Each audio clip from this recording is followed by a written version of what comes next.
back and do so great in the rankings. Let's take a look at our next match, which will have probably some of the biggest, either the biggest or the least biggest impact. We've got Citrus Circuits. No, we don't. Never mind. I had the wrong match. We do. No, you're correct. It just looks like our overlay hasn't quite updated yet. Right. We do have the Citrus Circuits and Spartan Robotics on one alliance going up against the Bit Buckets, MSET Fish, and the Circuit Breakers on the red alliance. Citrus Circuits looking to get that one ranking point to lock them in to #1 seed so they can take the rest of the morning off. Yeah. All right. Let's see if they can pull it off. I have faith in them. They can get at least one ranking point. Maybe we'll have a #1 seed by the end of autonomous mode. Let's take it over to the field and get ready for match introductions. So to provide an update on that last match, the referees have determined that the red robot crossing the line in auto and running into the blue robot prevented them from getting the auto quest. So the referees have granted the blue alliance the auto quest point from that last match. All right, let's meet the teams in this next match, starting with Team 4183. They're the Bit Buckets. They are joined for this match by Team 649. MSET Fish. And Team 696. They're the Circuit Breakers. Down in blue, 5924. The Cat Machine. 971. Spartan Robotics. And the current #1 seed, 1678. They're the Citrus Circuits.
Looks like we are ready to start this match. Drivers behind the line. 3, 2, 1. Power up. Here we are off in the autonomous period. 1678 putting some cubes from the pyramid inside of their alliance switch. 971 up and at 'em. 2 cube auto so far. Oh, almost. There it goes. Onto their alliance scale. Red alliance may have gotten the crossing. We'll see. As we go into the teleoperated portion of the match, 1678 and 971 are putting some cubes up on their alliance scale. Red Alliance 696 putting some cubes into the Blue Alliance switch, hoping to counteract what Blue has scored in autonomous. 649 putting the first cube into the scale for Red, already at a huge disadvantage though, 5 cubes behind Blue. They're going to try and catch up, though, and see what they can do. 1678, another cube up over to the scale, and it looks like a clean shot for me.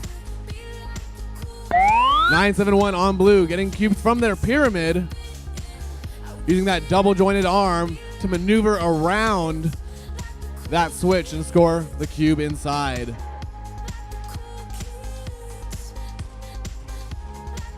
Over on the Red Alliance, 4183, they're the Bit Buckets, trying to do the same thing. They're getting cubes from their Alliance pyramid and putting them in their Alliance vault. 1678 on Blue, counteracting that Red Alliance switch. 4183 is trying to counteract that, attempt to counteract, but keeps overshooting that switch. Currently, Blue owns the scale and their Alliance switch. Red's fighting for their alliance switch, but they're trying to keep it on their side.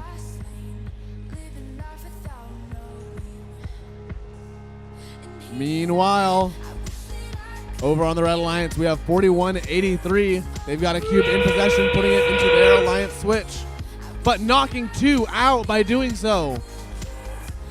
That is not a good gain, if I were to say so myself.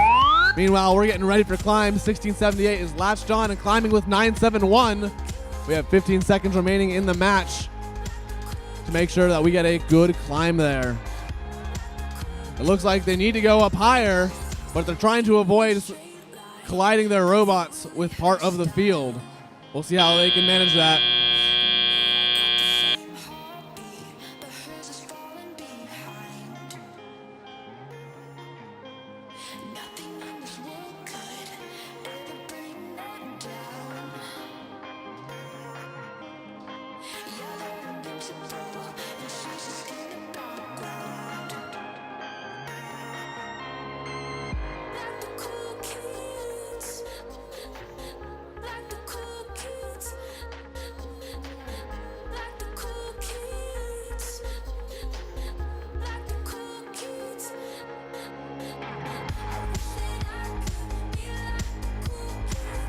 Okay, we have scores for that match.